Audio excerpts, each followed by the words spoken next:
Hi everyone, and welcome to another episode of Smells Like Business, where you can learn more about the current and future state of cannabis, CBD, and hemp in Europe. Every episode we talk to different cannabis experts and entrepreneurs, making it easier for you to understand the cannabis industry. All right, hi Leo, welcome to the Smells Like Business show. How's it going? Hey Tom, it's a pleasure to be here. Thank you for having me on this Friday afternoon. Thank you for taking the time to come on the show on a Friday afternoon. I know after a long week of work, it can take up a bit of time to then go on and talk on a podcast. But you graced me with the pleasure of giving me some of your time to do so. So I appreciate it, and I'm sure our listeners do too. So before we continue, before we dive right into ESG, maybe you could tell us a little bit about yourself and what you do, and perhaps what you were doing before you actually entered the cannabis industry. Of course, Tom. My name is Leo Kotlyar. I am a managing director of DéWarrior Unlimited BV, a regenerative management consulting firm headquartered in the Netherlands. And we focus on the cannabis and hemp industries. We believe the Netherlands is a very interesting strategic place with regard to agriculture, innovation, with regard to sustainability, with regard to scarce resources that forced people to adapt and innovate and grow food and plants in very unique environments. And to be able to replicate some of that for cannabis as this plant is going global, we think is an interesting advantage. But my background is kind of all over the place, to be honest.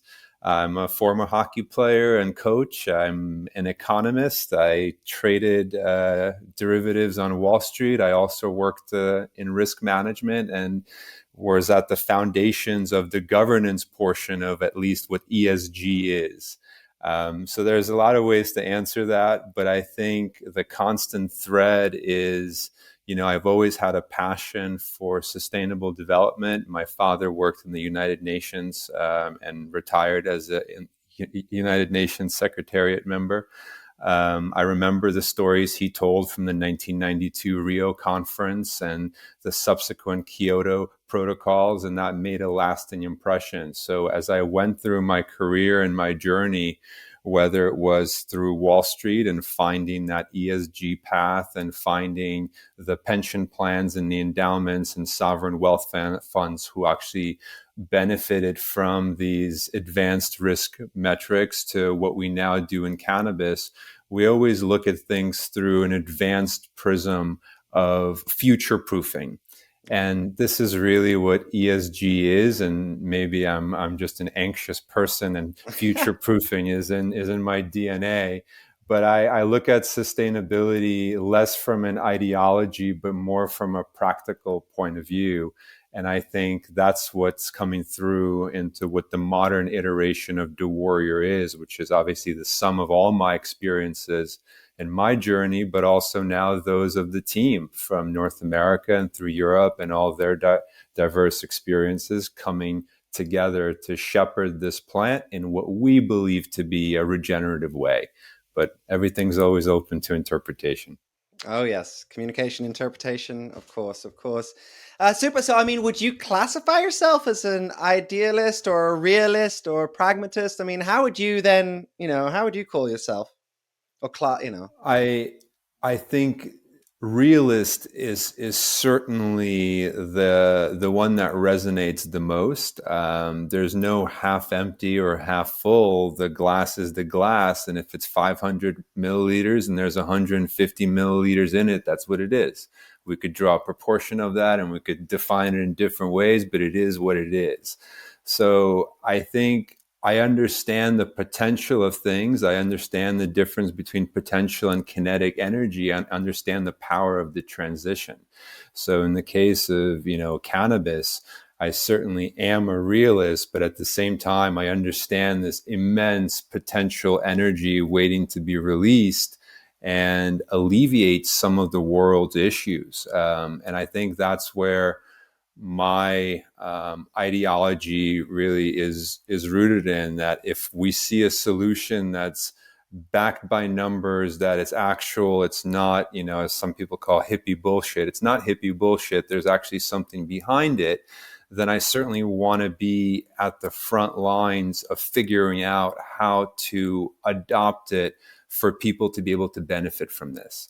And the benefit is immense, right? And let's talk about, cannabis sativa L as a genus species. Well, it has construction implications, textile implications, bioplastic and manufacturing implications, pharmaceutical implications, The health list and goes on, right? yeah, Yeah. proteins and nutrition. So it's everything. Mankind can be shifted by this one plant. So it's hard not to have a little bit of ideology, but I think it stems from understanding and at least partly quantifying the potential energy that's stored in this. Well, I mean, if you can, let's excuse my French, but if you can like back up this hippie bullshit with numbers and data, then there is something there. And I also really liked the term you coined a few minutes ago about future proofing, because that's something we need to do in general for the world, for us to just keep on living. But of course, in the cannabis industry, which is, I mean, in Europe, I wouldn't say a nascent industry, but it's somewhat still in its infancy. It's great to like get on that early, right, and try and future-proof it. And this actually leads me on quite nicely onto my next question. You're American, right? You grew up in New York. And so why did you decide to move to Europe and Amsterdam to set up your business when, of course, the US has, or North America, I should say, has, much more advanced industry and flourishing industry, from certain perspectives? No, that's a really good point. And I got into the cannabis industry around 2013. So it was right around when Washington State and Colorado was legalizing. And, I wish I had the guts to get in early stage, even when California, in 1996 allowed still early days, 2013, especially in Europe. Exactly. But I'm a cautious person, right? I back up everything with a lot of evidence before making that move. So I may have had gut feelings, but at 2013, it really felt like, no, this is major and the shift is not going to be reversible. And when I started looking into getting into this industry around that time, it became evident that it was a calling. Switching there, understanding the parameters that happened of Colorado legalizing the goods, the bads, the uglies, the other states that followed. And I realized that it was being built on American terms. And what that means is the capital was flowing in such a way that it was almost impossible to pull the reins back. And I knew that what I was trying to do would be fringe. It would be considered on the realm of idealistic, he's going to do some environmental consulting and make us more sustainable. And that's not what I was driving at. I really wanted to drive the fact that management consulting in the 21st century requires a sustainability first approach, right? Everything you do from business development to market planning to risk metrics required this extra prism. And I knew in America at that time, it just wasn't going to catch on. And I knew what we learned is that the foundations were critical. So how the laws and regulations were written to allow for permitting, all of these things were critical. And around 2016, we were getting word that Greece was about to announce some licensing regime. Attitudes in the UK were starting to shift. And I saw the opportunity to be here at the foundations, to lay the groundwork of what we witnessed and bring that experience here and have a greater influence in this rising wave. Coupled with the fact that, as I was working on Wall Street and traveling for business to Europe, I felt at home here. It was a place where I resonated more. So from a personal point of view, I certainly justified the business case more and more because I wanted to make the move. Mm-hmm. Okay, so it's a professional but also personal decision to a degree as well. But yeah, you see also the opportunity, right? Europe's a bit behind. The signs were there, right? They were written on the walls, so to speak. Great. So, I mean, let's talk a little bit about ESG because you already mentioned it. But for some of our listeners who may not know what that actually means, maybe you could just very briefly explain what ESG is. Absolutely. It's an acronym standing for environmental social governance. But what it largely is a set of issues, in each one of these three categories that surmount to looking at the world through a certain frame, let's call it.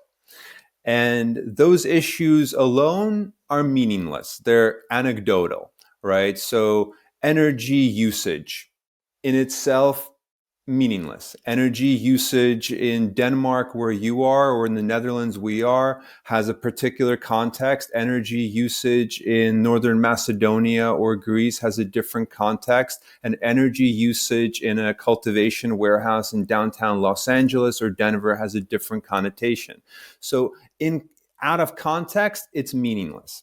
But if you take these issues in the environmental, social, and governance, and you put them into a framework of a company's ability to monitor them, to assess materiality of which one of these issues are actually material to their business, to constantly assess and reassess, we begin to form a framework for risk management. And that is our understanding and approach to ESG. So it's a framework of defining risk management. And certainly there are parameters for publicly listed companies to have ESG disclosures, and it has very set definitions of what that means. And when companies contract us, we simply go by the rules and do what's necessary to comply with those directives. But when you ask what is ESG, to make it concrete, it's another way to define your risk management. And you frame it in three buckets: environmental, social, and governance. Governance is everything you do inside of your company, your transparency models, to make sure the mechanism runs smoothly. S, social, how you treat your people internally and the culture internally and how that resonates to your customer base and your community. And environmental, how your how your business impacts the environment that it operates in. And that goes for your scope 1, scope 2, and scope 3, meaning direct concentric circles of influence of suppliers and providers for you to operate as well. Okay. Oof, a lot there, huh? A lot There's there. there's a lot, but it could be as simple or as complex as you want. And you could start this ESG journey at any point. You could start it by looking at 5 variables in each bucket and creating a very usable internal metric to monitor these things and continuously improve. And then once you get comfortable, expand. So it's as complicated or as simple as you want it to be, but it's a way to understand risk in a different way and value it in a different way. In I think, like you said, in a 21st century way, right? Yes, for sure. Great. So, I mean, let's say, so how does one, or a company, I should say, incorporate ESG into their business model or business practice? I mean, like you said, it can be as simple or as difficult, but maybe you can give us an example. I think it's really interesting. We're obviously based here in Europe, and we're surrounded by largely medical cannabis LPs. There is no recreational adult use market here in Europe. So we are a European, you're a European focused podcast. We're a European largely focused consulting company. So let's frame it from here. ESG is not that dissimilar from ISO and GMP standards. Both of these things are self-reflective mechanisms that drive towards quality assurance and continuous improvement. So I would like you to think of what would happen if GMP or ISO 17025 expanded to have some things that just are very close to the area, but go a little bit further. And that's really what I want to drive at, is we're already implementing ESG in every single licensed producer in Europe. If you want to be EU GMP certified, you have to have a governance structure, a reporting structure, a transparency structure that literally is the foundation of ESG. Let's add a few more bullet points now. Environmental that aren't touched. How much energy are you using? And you need to report on that for licensing anyway, but now you're driving it as an awareness campaign to understand it and see if it can be reduced and see if it can be optimized. So knowing that, let's see how different companies can apply this principle at different points of their maturity. I am an entrepreneur with a suitcase full of money and a dream, and I'm looking for a license. When you apply for a license in a jurisdiction such as Greece, let's say, the amount of water stability studies and evaluations you need to do to submit a license are extensive. The amount of energy usage estimates that you need to submit are extensive. You're already building the framework of what ESG is into the foundation of your application.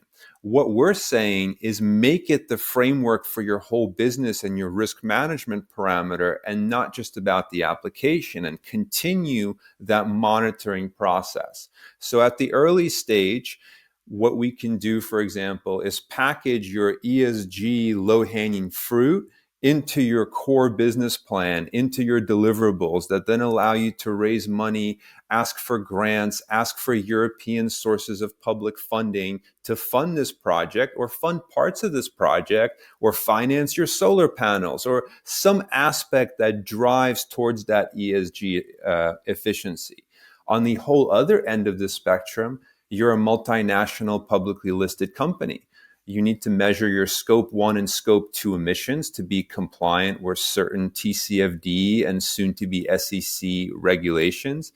You need to understand what your risks are from climate change, meaning if you have a cultivation center in South Florida that's dependent on a particular aquifer for your water, and that aquifer is prone to risk or some sort of damage from hurricanes, well, that's a material risk from climate change to your business. And it drives towards this other approach, which is assessment, reporting, and risk mitigation, and putting essentially documentation in front of executive boards to make very difficult decisions justified by data.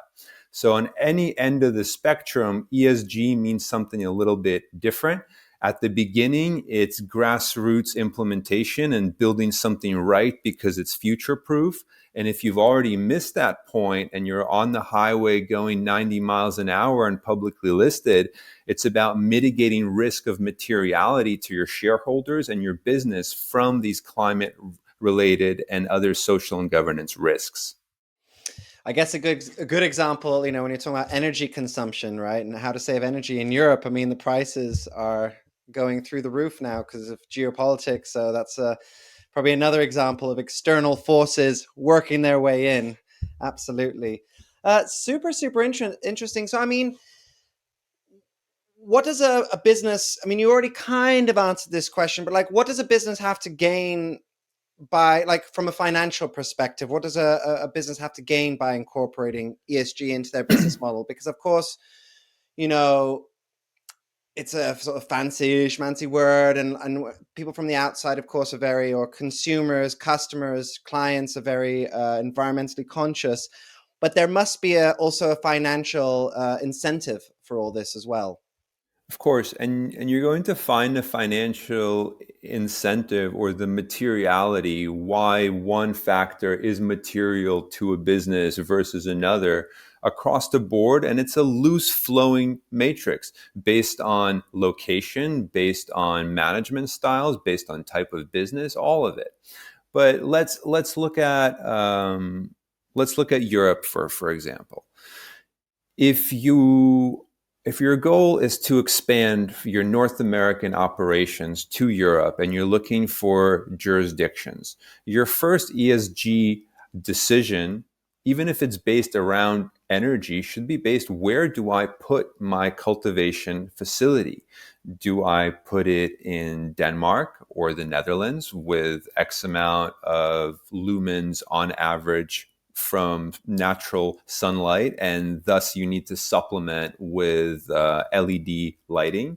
Or do I put it in Greece or Northern Macedonia or Portugal, where the amount of ambient lighting is significantly more 300 days out of the year, where you're reducing your energy expenditure? But then you have the next question. Well, we only grow indoors, so we're going to do it indoors because that's our style of cultivation. And that's an education piece, whether or not the standards can be replicated with a greenhouse model. And if we do have to go indoors, well, how do we make it sustainable as possible? Where is energy renewable versus where it's not? What is the cost of that energy? So as we talk about it more and more, I think you'll begin to sense that it's this matrix with multiple variables where there's a first-hand solution that creates the most amount of impact, and there's secondary and tertiary solutions that could create less impact. But in a very simplistic way, let's say, I'll give you a live example. This is in call it Northern Central Europe, not to give away this particular case. We had a plot of land where we were able to do approximately 8,000, 9,000 square meters of cultivation space. And there's two competing blueprints, plans for this exact same piece of land. One had a megawatt expenditure of 5 megawatts. The other one was sub 1 megawatt. One entailed 2,000 LED lights. The other one entailed a little less than 400. One entailed spending about 40,000 per turn of cannabis on rock wool cubes to be recycled and thrown out after. The other entailed for using living soil, and essentially after the first expenditure, not having to spend again on several turns of substrate.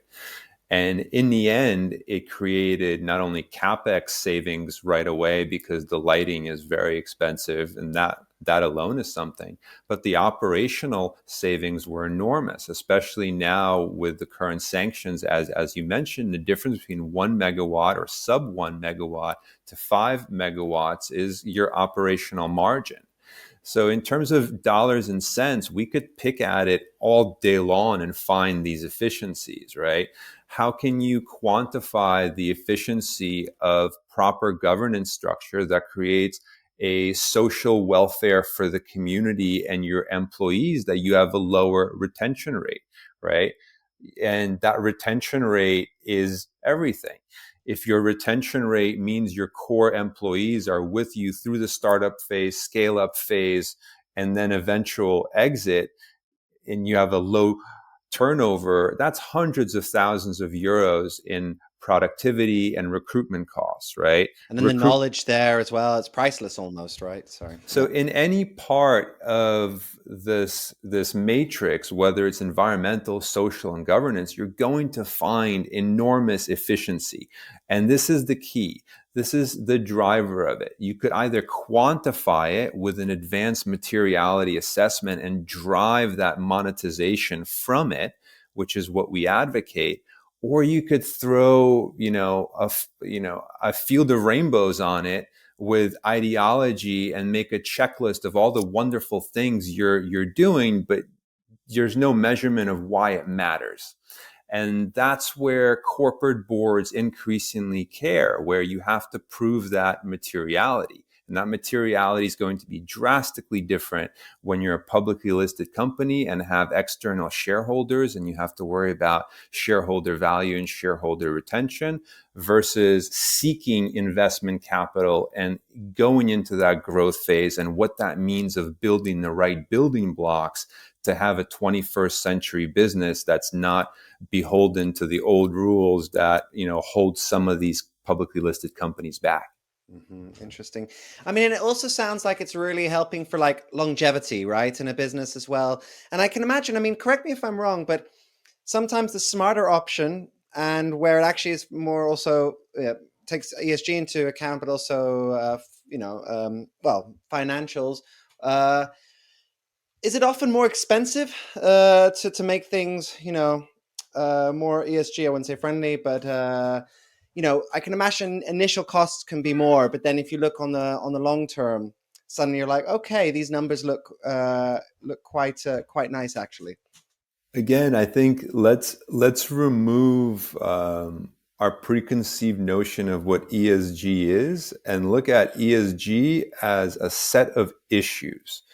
Is it more expensive to write more inclusive bylaws in your corporate structure and make sure the CEO pay gap ratio is managed through your bylaws so there's no disparities within the org? There's no cost to that. There's no cost to setting proper foundations to the governance structure of your business. And what we see and continuously advocate for is if you focus your core efforts on governance, everything else will radiate more or less okay, because you're going to want to make a positive impact on your core group of founders by setting a fantastic governance model. That then radiates to your team and your employees and your family. That then radiates to the quality of your products. That then radiates to the community. You then listen to the community and you provide feedback, and then the product is further iterative, and it's concentric circles of care that start from the core of care. And you can't put a price on that.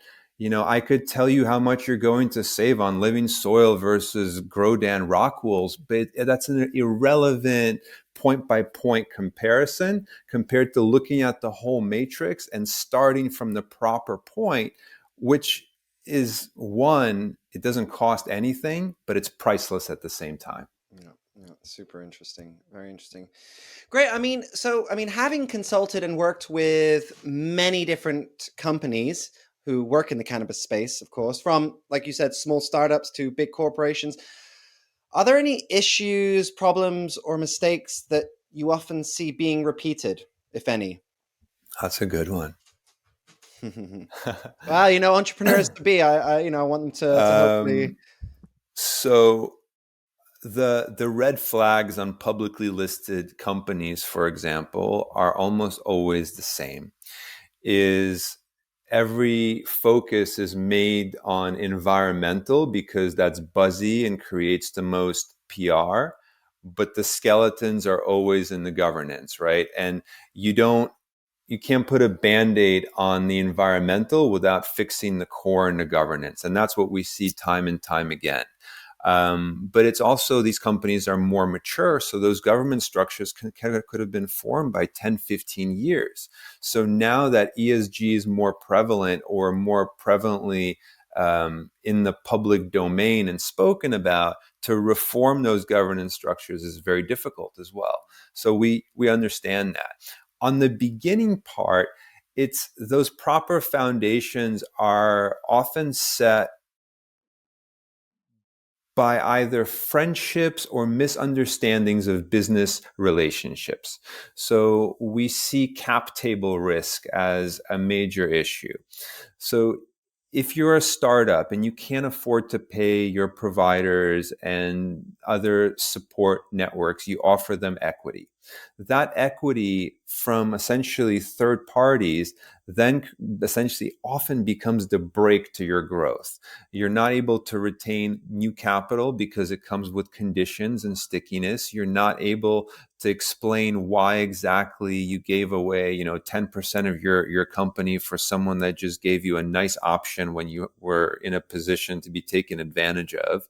And that's what we see often, especially in the cannabis industry, with regard to licenses and paper licenses, right? How much is this piece of paper worth? And we have 5 group of friends who all pitched in to write an application. Now we have a license and it all goes wrong. And I think it's really important to define the business, to define the plan, to define the purpose before going into a cannabis venture, which could be largely a lottery ticket. Okay, super interesting. I mean, I hear it a lot, like cash flow issues, right? And then you're straight away, oh, let's just give away a bit of equity. It's only a little bit here and there, and then all of a sudden it's just added up, and oh, the company is not even your own anymore, right? So, And you'll see, I obviously I run a consulting company now, and we have a firm policy of not taking equity. We actually made that mistake once early on.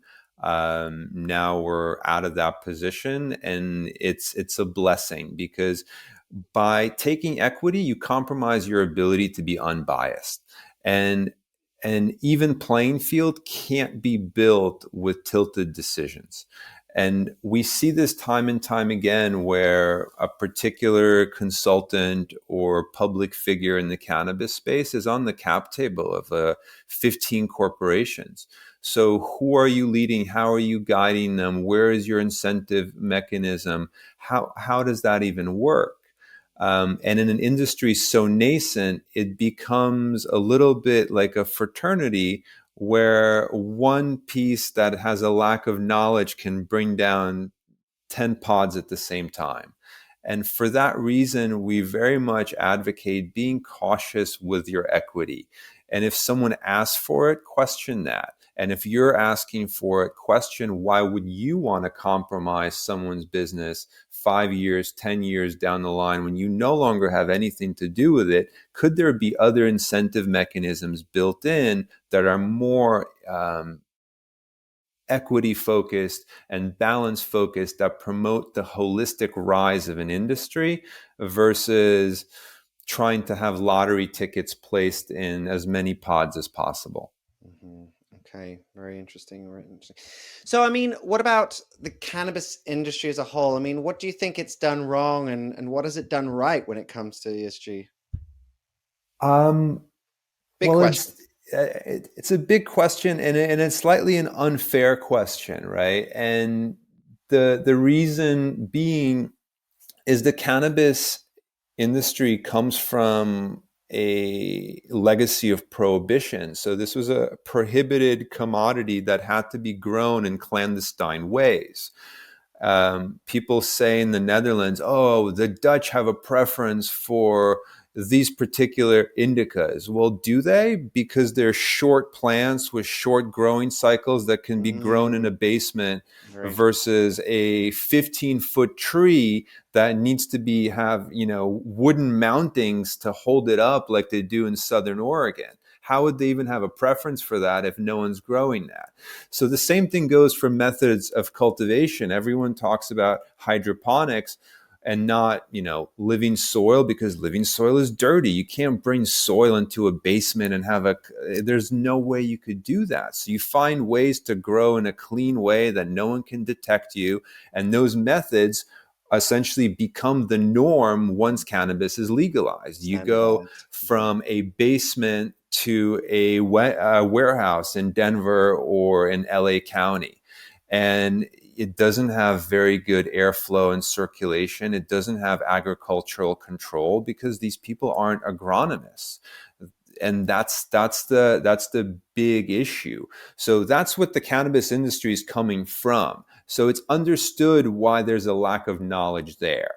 I think what we need to do is listen to some of the voices of the legacy growers in places where outdoor and sun-grown cultivation has been prevalent. So Southern Oregon, Northern California, there are growers Golden there. There's Triangle. a key of knowledge there that promotes sustainable cultivation. I mean, those mammoth cannabis trees produce some amazing terpenes, but they also sequester carbon. They're growing outside. So there's more to it than that. And there are people who say, well, outdoor quality can never match indoor quality. Maybe in some capacity, but hybrid quality in greenhouses and controlled agriculture environment, which is still times more sustainable than indoors, can 100% produce comparable quality. And I think when we look at cannabis through a prism of an agricultural commodity versus this is how you flush the plant, and I heard my grandmother likes to hang it upside down for 21 days in a dark room, and then she plays this beat. No. Let's look at science. Let's look at data. There are plenty of laboratories doing contract experimentation now. Invest in actually learning what makes certain things happen, right? Like people talk about in the recreational consumption space, white ash. That's Oh, yeah. what you're trying to reach, white ash. Mm-hmm. Well, there have been studies shown that most likely it's the level of chlorophyll in the plant, right? So it Okay. has to do with the drying and curing process and how you manage that. But let's look at the data, and let's look at the same methods that made, the Dutch amazing tomato growers all over the world. Iteration, constant analogy, constant genetic experimentation. You find something that works and you keep working at it. But let science lead. Those, the legacy growers have a knowledge and have a scent for what it takes for this plant to be incredible. Let's bring that into the cultivation. Let's bring that into a partnership with an agronomist who could quantify why this happens and why that happens, etc. And I think that's the magic, is bringing the legacy growers not to run your multi-billion-dollar Canadian state-of-the-art facility and expect it to be that quality, but to consult with an agronomist to marry GACP and GMP requirements with know-how to try to find that sweet spot of quality and compliance. Yeah. And those processes, again, that's ESG. It's a self-iterative, self-assessing process to get to optimality. And that optimality can do with energy usage, with quality, with customer care. All of these things could be an iterative, self-reflecting, self-embetterment process. And that's really at the core of what ESG is. Okay, interesting. Interesting what you said, merging science and legacy together. I think that's a really good one. And then, of course, also this hybrid system that's very interesting. And I mean, we know the Netherlands, they provide half the I know vegetables I'm for biased. all. I'm completely biased. Don't worry. Like I said, in Denmark, a lot of greenhouses here. My Danish grandfather was a gardener with a greenhouse, so I've got a soft spot there. And I think anything grown in natural soil is good. And we need to be a bit close to nature, but there is a halfway solution. It doesn't all have to be indoor or completely outdoor, right? And I think Exactly. that's often forgotten about. And I mean, and that's something that I mean, is that a direction? I think for Europe, is that a direction that you think might actually go a long way? Well, I do think the future of cultivation is advanced climate control greenhouses, and I believe that to be the case for cannabis and other crops as well.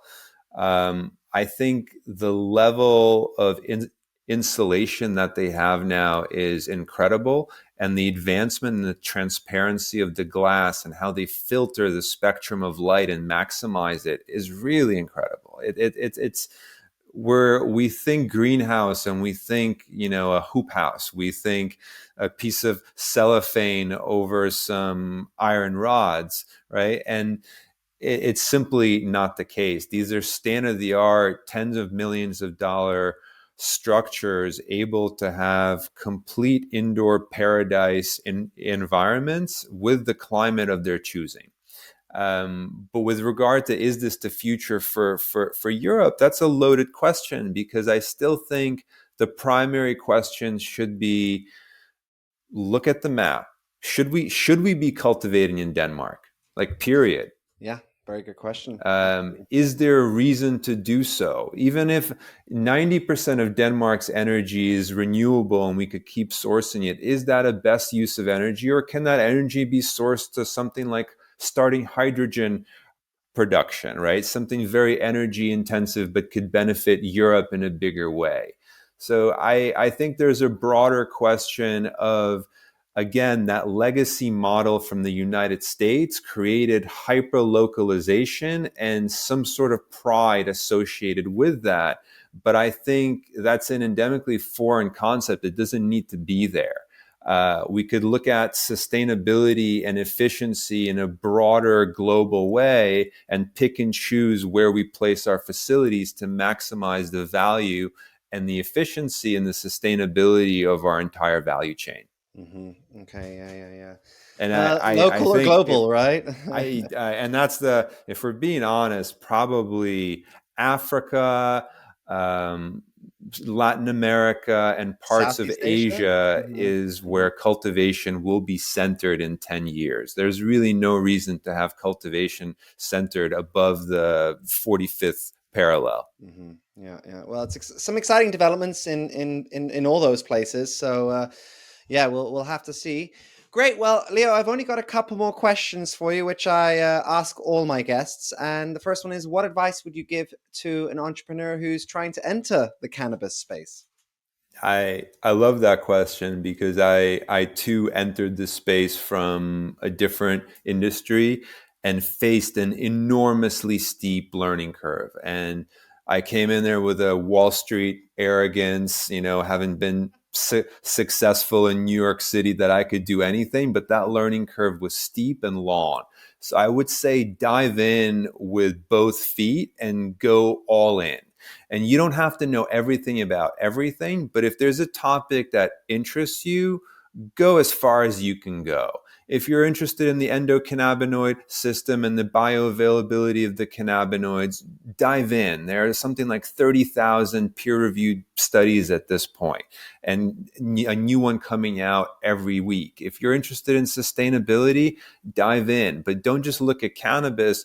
Compare cannabis to other plants. Compare them to agricultural commodities that are grown indoors, outdoors, in greenhouses, and start to triangulate the data. And all of a sudden you'll find you'll have a differentiated expertise.